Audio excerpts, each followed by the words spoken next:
Hello everyone, astro knowledge में आपका स्वागत है। आज मैं लाई हूँ यूजीसी नेट जीआरएस से संबंधित शिक्षा साथ प्रैक्टिस सेट 5।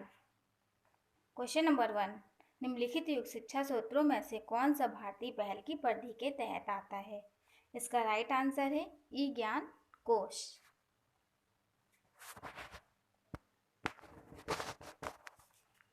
व्याख्या देखते हैं। इंदिरा गांधी राष्ट्रीय मुक्त विश्वविद्यालय ने अक्टूबर 2005 में ज्ञान के केंद्र ई ज्ञान कोश की शुरुआत की, जबकि इसे 9 जून 2008 को सार्वजनिक किया गया। ई ज्ञान कोश देश में ओपन और डिस्टेंसिंग लर्निंग इंस्टीट्यूट द्वारा विकसित डिजिटल लर्निंग संसाधनों को स्टोर करने, संरक्षित करने तथा वितरित साझा करने के लिए एक राष्ट्रीय डिजिटल डिपॉजिटरी है। तो निम्नलिखित में से कौन सी संस्था भारत में विद्यालयी शिक्षकों की व्यावसायिक वृद्धि के लिए प्रत्यक्ष रूप से उत्तरदायी है? इसका राइट आंसर है NCERT। व्याख्या देखते हैं। राष्ट्रीय शैक्षिक अनुसंधान और प्रशिक्षण परिषद NCERT भारत में विद्यालयी शिक्षकों की व्यावसायिक वृद्धि के लिए प्रत्यक्ष रूप से उत्तरदायी है। एक नई एवं व्यापक स्कूली शिक्षा के लिए राष्ट्रीय पाठ्यक्रम रूपरेखा NCERT द्वारा विकसित की जाएगी। NCERT स्कूल शिक्षा से संबंधित शैक्षिक मामलों पर केंद्र और राज्य सरकारों को सहायता प्रदान करने और उन्हें सुझाव देने के लिए एक शीर्ष संसाधन संगठन है। यह स्कूल शिक्षा में गुणवत्ता युक्त सुधार के लिए शैक्षिक और तकनीकी सहायता प्रदान करता है और अनुसंधान विकास, प्रशिक्षण विकास और अंतर्राष्ट्रीय सहयोग, सूचना के प्रकाशन और प्रसार से संबंधित कार्यक्रम चलाता है। चौथी कौन सी पद्धति भाषा और उन अर्थों पर बल देती है जो ज्ञान और व्यवहार के सृजन और स्वरूप के उद्देश्य से लिखित की जाती है? इसका राइट आंसर है प्रवचन विश्लेषण। व्याख्या देखते हैं। गुणात्मक शोध की प्रवचन विश्लेषण पद्धति भाषा और उन अर्थों पर बल देती है जो ज्ञान और व्यवहार के सृजन और स्वरूप के उद्देश्य से लिखित की जाती है। प्रवचन विश्लेषण अपने सामाजिक संदर्भ के संबंध में लिखित या बोले जाने वाली भाषा का अध्यापन करने के लिए एक शोध पद्धति है। इसका उद्देश्य यह समझना है कि वास्तविक जीवन की स्थितियों में भाषा का उपयोग कैसे किया जाता है। क्वेश्चन नंबर 4, वह युक्ति की पाठ्यक्रम जिसकी अवहेलना करता है वह उतना ही महत्वपूर्ण है जितना कि वह जिसका समर्थन करता है। निम्नलिखित पाठ्यक्रमों में से किससे संबंधित है? इसका राइट आंसर है शून्य पाठ्यक्रम। व्याख्या देखते हैं। शून्य पाठ्यक्रम वह होता है जिसे पढ़ाया नहीं जाता। कभी कभी शिक्षक जानबूझकर या अनजाने में कुछ सामग्री या कौशल को अनदेखा कर देता है। क्वेश्चन नंबर 5, प्राथमिक शिक्षा के स्तर पर निःशुल्क और अनिवार्य शिक्षा का अधिकार भारतीय संविधान द्वारा निम्नलिखित में से किसके अंतर्गत सुनिश्चित किया जाता है? इसका राइट आंसर है अनुच्छेद 21A 2002। व्याख्या देखते हैं। प्राथमिक शिक्षा के स्तर पर निःशुल्क और अनिवार्य शिक्षा का अधिकार भारतीय संविधान द्वारा अनुच्छेद 21A 2002 के अंतर्गत सुनिश्चित किया गया है। 186वें संविधान संशोधन 2002 के अंतर्गत मूल अधिकारों में अनुच्छेद 21A जोड़ा गया, जिसमें कहा गया कि 6 से 14 वर्ष आयु वर्ग वाले सभी बच्चों के लिए निःशुल्क और अनिवार्य शिक्षा उपलब्ध कराने को ऐसी रीति में जो राज्य विधि द्वारा अवधारित करे, उपबंध करे। इसके साथ ही अनुच्छेद 45 के लिए निम्नलिखित अनुच्छेद राज्य सभी बच्चों को जब तक वे अपनी वर्ष की आयु पूरी नहीं कर लेते बचपन पूर्व सुरक्षा उपलब्ध कराने का प्रयास करेगा। क्वेश्चन नंबर 6, सावित्रीबाई फुले को नीचे की सूची के अंतर्गत कौन से क्षेत्र में उनके योगदान के लिए जाना जाता है? इसका राइट आंसर है अनुसूचित जातियों की शिक्षा और महिलाओं की शिक्षा।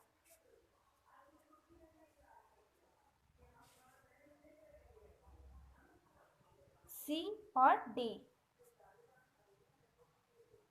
व्याख्या देखते हैं। सावित्रीबाई फुले का जन्म 3 जनवरी 1831 को हुआ था। उनकी उपलब्धियों के कारण उन्हें विशेष रूप से भारत की पहली महिला शिक्षिका के रूप में याद किया जाता है। सावित्रीबाई फुले भारत के पहली बालिका विद्यालय की पहली प्राचार्य बनी थी। उन्होंने सदैव शिक्षा और साक्षरता के क्षेत्र में महिलाओं और अछूतों के उत्थान के लिए काम किया। महिला अधिकारों के लिए जीवन समर्पित करने वाली सावित्रीबाई ने वर्ष 1848 में पुणे में देश का पहला कन्या विद्यालय खोला था। सावित्रीबाई फूले ने निम्नलिखित महत्वपूर्ण योगदान दिए। अनुसूचित जातियों के लिए शिक्षा की व्यवस्था, बालिकाओं और महिलाओं के लिए शिक्षा की व्यवस्था। क्वेश्चन नंबर 7, निम्नांकित सूची में उन कारकों की पहचान करें जो सामाजिक गतिशीलता में सहायता करते हैं।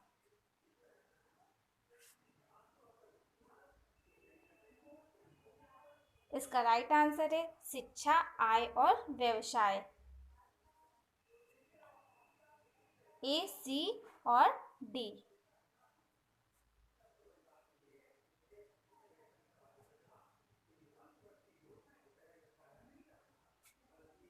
व्याख्या देखते हैं। सामाजिक गतिशीलता को किसी व्यक्ति की व्यक्तिगत परिस्थितियों में परिवर्तन की अपने माता पिता की तुलना में के रूप में समझा जा सकता है। अर्थात व्यक्तियों को परिस्थितियां उसके माता पिता की परिस्थितियों की तुलना में उच्च स्वर की हैं या उससे निम्न स्वर की हैं। कुल मिलाकर यह एक बच्चे के लिए उनके माता पिता की तुलना में बेहतर जीवन का अनुभव करने की क्षमता है, जबकि सापेक्ष सामाजिक गतिशीलता किसी व्यक्ति के जीवन में मिलने वाले परिणामों पर सामाजिक आर्थिक पृष्ठभूमि के प्रभाव का उन्मूलन है।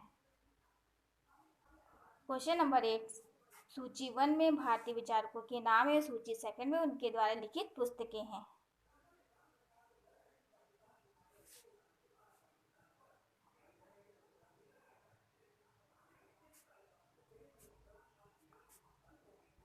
आंसर्स देखते हैं। भारतीय विचारक और रचित पुस्तकों के नाम। महात्मा गांधी द्वारा रचित पुस्तकें, my experiment with truth, Hind Swaraj, the essential Gandhi, Gandhi health guide, मेरे सपनों का भारत। रविन्द्रनाथ टैगोर द्वारा रचित पुस्तक, the home and the world, Gitanjali, Gora, स्टेबर्स, आँख की किरकिरी, Sadhana, the realisation. Shri Aurobindo, a life divine, Savitri, six of yoga, Gita प्रबंध, the human cycle. Swami Vivekananda, वर्तमान भारत, कर्म योग, राजयोग, ज्ञान योग, मरणोपरांत प्रकाशित।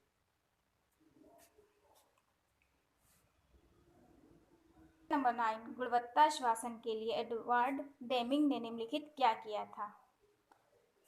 इसका राइट आंसर है निर्देशन को स्वीकार करना, निरीक्षण पर निर्भरता समाप्त करना, कार्य के दौरान प्रशिक्षण दिया जाना या भय मुक्ति। ए, बी, डी और ई।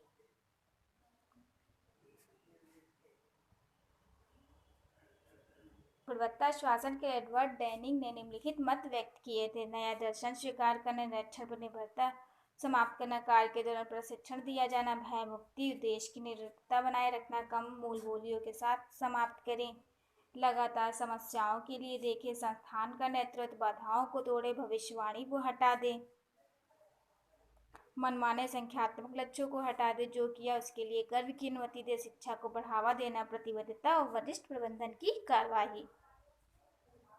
क्वेश्चन नंबर 10, निम्नलिखित में से कौन से सावित्री ए लेजेंड एंड सिंबल पुस्तक के लेखक हैं। इसका राइट आंसर है श्री अरविंद। व्याख्या देखते हैं। सावित्री ए लेजेंड एंड सिंबल पुस्तक के लेखक श्री अरविंद महोदय जी हैं। सावित्री श्री अरविंद का महाकाव्य है जिसे उन्होंने अपने आश्रम के एकांतवास में लिखा है। यह उनकी अंतिम रचना। सावित्री का कथानक महाभारत में 18 श्लोकों में दिया गया है। उसी का आधार लेकर उन्होंने 11 पर्वों 41 सर्गों में यह महाकाव्य लिखा। इसमें 10,000 पंक्तियां हैं। श्री अरविंद का दावा है कि सावित्री बौद्धिक नहीं अनंत प्रेरित काव्य है, जिसकी कुछ पंक्तियां इन्हीं पृष्ठ के पृष्ठ ईश्वरीय प्रेरणा से लिखे गए हैं। Thanks for watching my channel.